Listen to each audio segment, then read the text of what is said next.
Hi, this is Doug Kaufman with Shop Owner Magazine. Today, talking with shop owner Donny Seyfer. Donny, you've heard it. Okay, Boomer, how do you deal with millennials in your shop, both working in your shop and visiting your shop as customers? So are we talking about the chronological millennials or the fact that everybody's become a millennial? Explain that.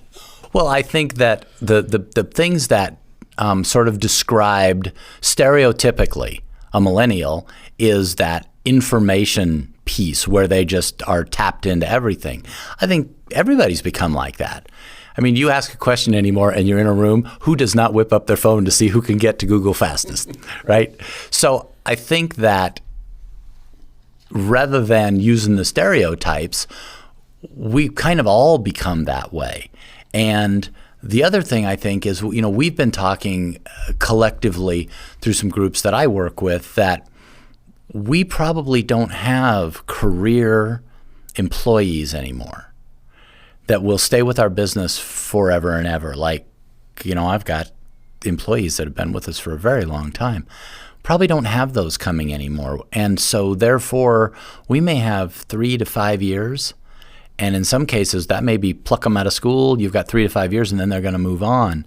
So I think we have to, and the training arm of the industry is getting this, we have to train them faster, and we have to have tools that make them efficient and profitable faster, which also means then they'll make more money, which may make them stay, but they're going to want to move around within the job. Well, I'm a boomer by a year. I want to move around within the job. I want to do different things. I think everybody's kind of feels that way. It keeps you fresh. It keeps you young. So it's their kids that I think are really interesting. I get to work with a group of kids at our high school, and we have a STEM program there that's nationally famous. These kids they're boomers. They operate just like them. I mean, they've got this crazy work ethic. We have to peel these kids out of the school. It's like, you need to go home now. It's 11 o'clock at night.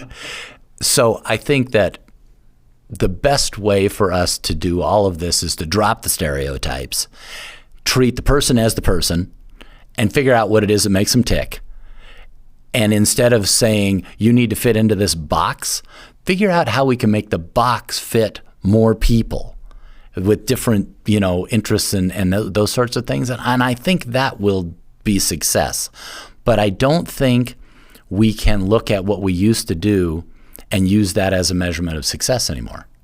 Do customers of different age groups behave differently? Do they need different things? You know, I used to think yes, but I think that gap has changed too. A lot of our older customers are just as tapped in, and they're Googling and they're YouTubing and all that kind of stuff too.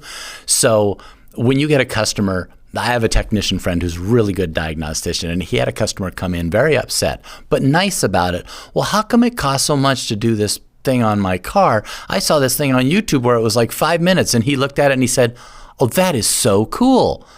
Except that I followed the procedure that the manufacturer recommended.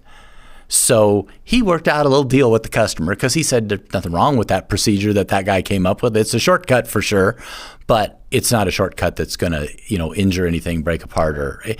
So he worked out a deal. Now he fixes the cars that way, and he published it out on one of the forums that this is how it can be done. So I don't know that that's a bad thing. We just have to be prepared to not be the experts in everything. It's just there's too much information. I can't remember what they say. Information is doubling or tripling or quadrupling every year. You can't know everything. So once in a while, you're going to have to chalk up something to a little bit of learning when that stuff sneaks up on you. But to answer your question, I don't know that there's that much of a difference anymore. The younger crowd tends to not have as much discretionary income, so they're far more price sensitive. And you know, you need to understand that. But that could also be somebody older that's not. So I think you just have to sort of figure out what makes that customer tick right from the beginning. Sure. I don't think anybody has money to throw around, so that's right. Solve their problem no matter what age they are. Thanks a lot, Donny. Thank you, Doug.